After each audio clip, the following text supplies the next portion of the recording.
ಒಂದು ಮಗಳು ಬಂದಿದ್ಲು. ಅವಳ ಮೇಲೆ ಕೆಟ್ಟದು ಪದಗಳನ್ನು ಸೋಷಿಯಲ್ ಮೀಡಿಯಾದಲ್ಲಿ ಹಾಕ್ತಾ ಇದ್ದಾರೆ.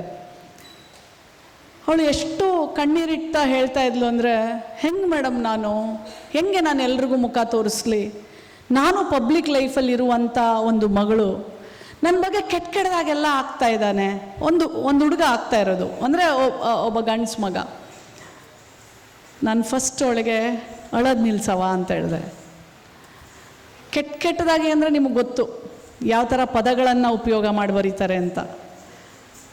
ಫಸ್ಟು SP ಅವ್ರಿಗೆ ಮಾತಾಡಿದೆ, ಆ ಹೆಣ್ಮಗಳನ್ನು ನಿಮ್ಮ ಹತ್ರ ಕಳಿಸ್ಕೊಡ್ತೀನಿ, ಇಮ್ಮಿಡಿಯೇಟಾಗಿ ಏನು ಕಾನೂನಿನ ಕ್ರಮ ತಗೊಂಡು ಅವನ್ನ ಕರೆಸಿ ಫಸ್ಟ್ ಅದನ್ನೆಲ್ಲ ಡಿಲೀಟ್ ಮಾಡಿಸಿ ಅವನ ಮೇಲೆ ಕಾನೂನು ಕ್ರಮ ತಗೊಳ್ಳಿ. ಇದು ಮೊದಲನೇ ಹೆಜ್ಜೆ ಆ ಹೆಣ್ಮಗಳು ಮಾಡಬೇಕಾಗಿರೋದು, ಅಳೋದಲ್ಲ ಅಲ್ಲವಾ? ಅವಮಾನ ಮಾಡೋಕ್ಕೆ ಅವನು ಯಾರು? ಹಾಂ, ಅವನೇ ನನ್ನ ಅಣ್ಣನ, ತಮ್ಮನ, ಅಪ್ಪನ, ಅಮ್ಮನ? ಅವ್ರಿಗೂ ಸಹ ನಮಗೆ ಅವಮಾನ ಮಾಡಲಿಕ್ಕೆ ಅವಕಾಶ ಇಲ್ಲ, ಗೊತ್ತಾ ನಿಮಗೆ? ಪ್ರಜಾಪ್ರಭುತ್ವದಲ್ಲಿ ಅಂಥದ್ರಲ್ಲಿ ಯಾರೋ ಒಬ್ಬ ಸೋಷಿಯಲ್ ಮೀಡಿಯಾದಲ್ಲಿ ಕೆಡದಾಗ ಕಮೆಂಟ್ ಆಗ್ತಾ ಅಂತ ಹೇಳಿ ನಾನು ಪ್ರಾಣ ತೆಕ್ಕೊಳ್ತೀನಿ, ನನ್ನ ಮನೆಯವರೆಲ್ಲ ನೇಣಿಗೆ ಶರಣಾಗ್ಬಿಡ್ತೀವಿ, ಮರ್ಯಾದೆ ಹೊರಟೋಗುತ್ತೆ ಅಂತಂದರೆ ಏನು ನೀವು ಅವನು ಹುಟ್ಟಿದ್ದೀರಾ? ಅವನ ಸಲುವಾಗೇ ಹುಟ್ಟಿದ್ದೀರಾ ನೀವು? ನಮ್ಮದು ಅಂತ ಒಂದು ಬದುಕಿರಲ್ಲ. ನಾವಿಷ್ಟೊಂದು ಹತ್ಕೊಂಡು ಅಪ್ಪ ಅಮ್ಮ ಮಗಳು ಎಲ್ಲರೂ ಬಂದ್ಬಿಟ್ಟಿದ್ದಾರೆ.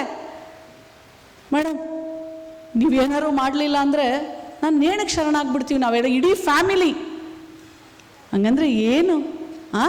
ಅವನು ಯಾರೋ ಒಬ್ಬ ಕಿಡಿಗೇಡಿ ಏನೋ ಕೆಟ್ಟದಾಗ ಕಮೆಂಟ್ ಮಾಡಿದ್ದಾನೆ ಅಂದರೆ ನೀವೆಲ್ಲ ನೇಣಿಗೆ ಶರಣಾಗ್ಬಿಟ್ರೆ ಗೆಲ್ಲೋದು ಯಾರು? ಯಾರು ಗೆಲ್ತಾರೆ? ಮಾತಾಡಿ.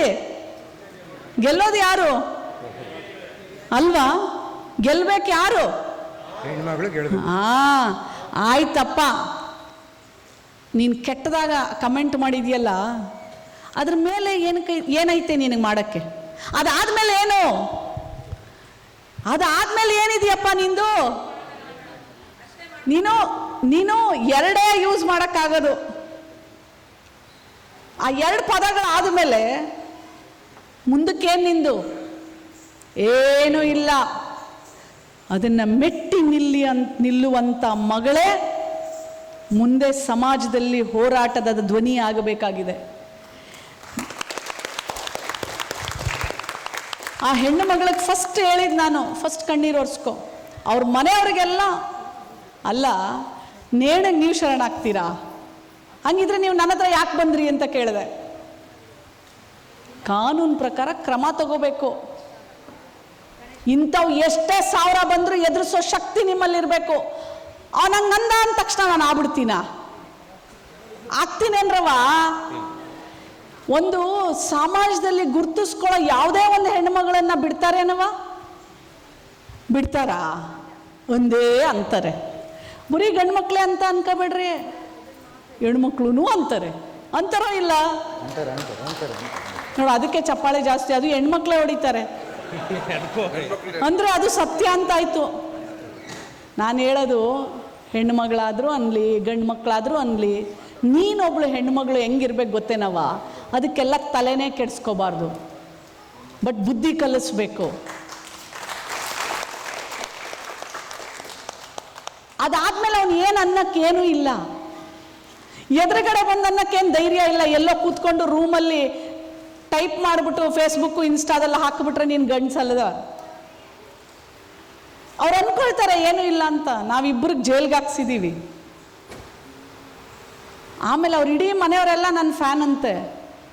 ಬಂದು ಮೇಡಮ್ ಇವ್ನು ಹಿಂಗೆ ಆಗ್ತಾನೆ ಅಂತಾನೆ ಗೊತ್ತಿರಲಿಲ್ಲ ನಮಗೆ ಅಂತಂದರು. ನಾನು ಹೇಳಿದೆ, ಆಯೋಗದ ಅಧ್ಯಕ್ಷನೇ ಬಿಡಲ್ವಲ್ರಪ್ಪ ನೀವು, ಸಾಮಾನ್ಯ ಜನರನ್ನು ಬಿಡ್ತೀರಾ ನೀವು ಅಂತ. ಆದರೆ ಬುದ್ಧಿ ಕಲ್ಸೋದು ಬಿಡಬಾರ್ದು. ನಾನು ಯಾರಿಗೂ ನಿರ್ದಾಕ್ಷಿಣ್ಯವಾಗಿ ನಾನು ತಗೊಂಡಿದ್ದೀನಿ ಕ್ರಮ, ಯಾರನ್ನೂ ಬಿಟ್ಟಿಲ್ಲ. ಯಾರು ನನ್ನ ಬಗ್ಗೆ ಕೆಟ್ಟದಾಗ ಕಮೆಂಟ್ ಮಾಡಿದ್ದಾರೆ ಅವರೆಲ್ರಿಗೂ ಕಾನೂನಿನ ಕ್ರಮ ಆಗಿದೆ. ಇವತ್ತು ಅವರೆಲ್ಲ ನನ್ನ ಫ್ಯಾನ್ಸು, ನನ್ನ ಅಭಿಮಾನಿಗಳು, ಅವ್ರ ಇಡೀ ಮನೆಯವರ ಅಭಿಮಾನಿಗಳು. ನನ್ನ ಬಗ್ಗೆ ಯಾರೋ ಒಬ್ಬ ಕೆಟ್ಟದಾಗ ಹಾಕಿದ್ದ, ಅವನ ಹೆಂಡತಿ ನನ್ನ ಅಭಿಮಾನಿ ಅಂತೆ, ಅವ್ರ ತಾಯಿ ನನ್ನ ಅಭಿಮಾನಿ ಅಂತೆ.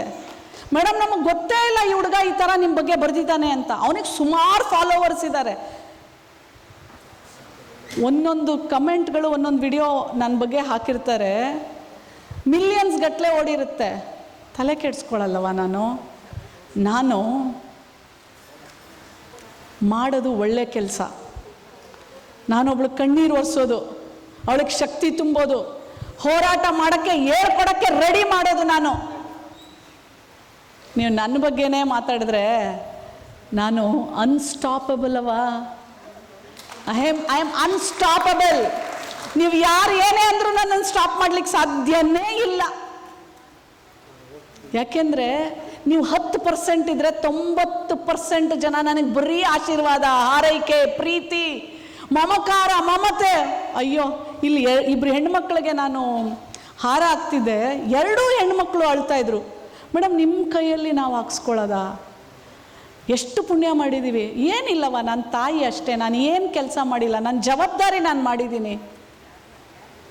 ಅಳಬೇಕಾಗಿಲ್ಲವ? ಅವ್ರಿಗೆ ಅಷ್ಟು ಖುಷಿ, ಅಷ್ಟು ಸಂತೋಷ.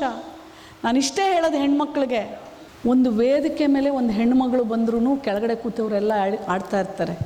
ನಮ್ಗೆ ಗೊತ್ತು ಅವಳು ಹೆಂಗೆ ಓದ್ಲು ಅಂತ. ಗೊತ್ತಾಗಲಿ ನಿಮಗೆ, ಒಳ್ಳೆಯದೇ. ನೋಡವ್ವ,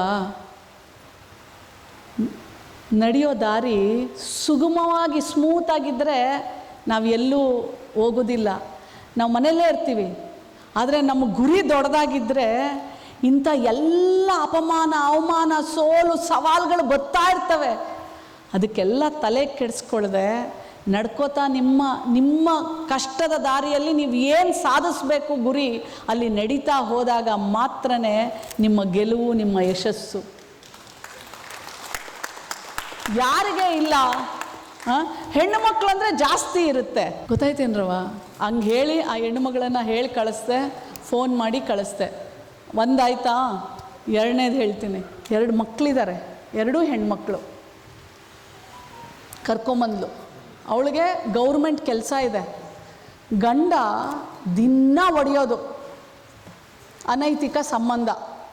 ಮಕ್ಕಳು ಬೇಡ ಅವನಿಗೆ, ಎಲ್ಲೋ ಬೇರೆ ಕಡೆ ಇರ್ತಾನೆ.